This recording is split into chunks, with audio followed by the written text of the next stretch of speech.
દેશમાં સૌપ્રથમવાર જામનગરના marine national park marine sanctuary ખાતે પક્ષી ગણતરીની શરૂઆત થઈ છે। આ પક્ષી ગણતરીમાં દરિયાકાંઠા સહિત ખીજડીયા અભયારણ્યમાં પણ પક્ષીઓની ગણતરીનો સમાવેશ થાય છે।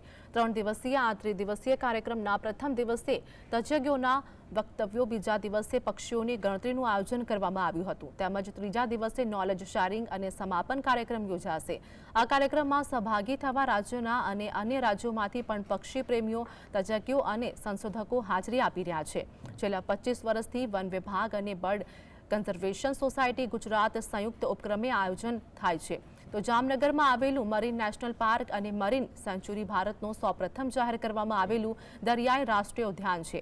રાજ્યના દેવભૂમિ દ્વારકા, જામનગર અને મોરબી એમ 3 જિલ્લામાં વિસ્તરેલ મરીન નેશનલ પાર્ક અને મરીન સેન્ચ્યુરીમાં ઓખાથી નવલખી સુધી અંદાજિત 170 કિમી લાંબા દરિયાકાંઠા અને 42 ટાપુઓનો સમાવેશ થાય છે। મરીન નેશનલ પાર્ક અને મરીન સેન્ચ્યુરીમાં આલ્ગી, દરિયાઈ શેવાળ, વાદળી, રાખત અને નરમ પરવાળા, ડોલ્ફિન, કાચબા, ડુગોગ અને પોર્પોઇઝ, વિવિધ જાતિના કરચલા, પફરફિશ અને સ્ટારફિશ, બ્રેટલ સ્ટાર, ઓક્ટોપસની સાથે ચેરની વિવિધ પ્રજાતિઓનો પણ સમાવેશ થાય છે। તો આ વિસ્તાર ભૌગોલિક દ્રષ્ટિએ સેન્ટ્રલ એશિયન ફ્લાયવેનો ભાગ હોવાથી આ વિસ્તારનું પક્ષી વૈવિધ્ય પણ ખૂબ જ સમૃદ્ધ છે। ટેરિટરી બર્ડ છે એ પક્ષીઓના અંદાજિત એટલે કે સર્વે હાથ ધરવામાં આવ્યું છે, જેમાં અલગ અલગ એરિયા વાઇઝ 25 ટીમો બનાવવામાં આવેલ છે અને એમાં જે આખા ભારત દેશમાંથી અંદાજે જોઈએ કે 100 થી 150ની આસપાસ લોકો પાર્ટિસિપેટ થયા છે। અલગ અલગ ટીમ બની અને મરીન નેશનલ પાર્ક જામનગર તથા BCSG સંસ્થા બંનેના દ્વારા આ સંયુક્ત ઉપક્રમથી આ પ્રોગ્રામ કરવામાં આવ્યો છે।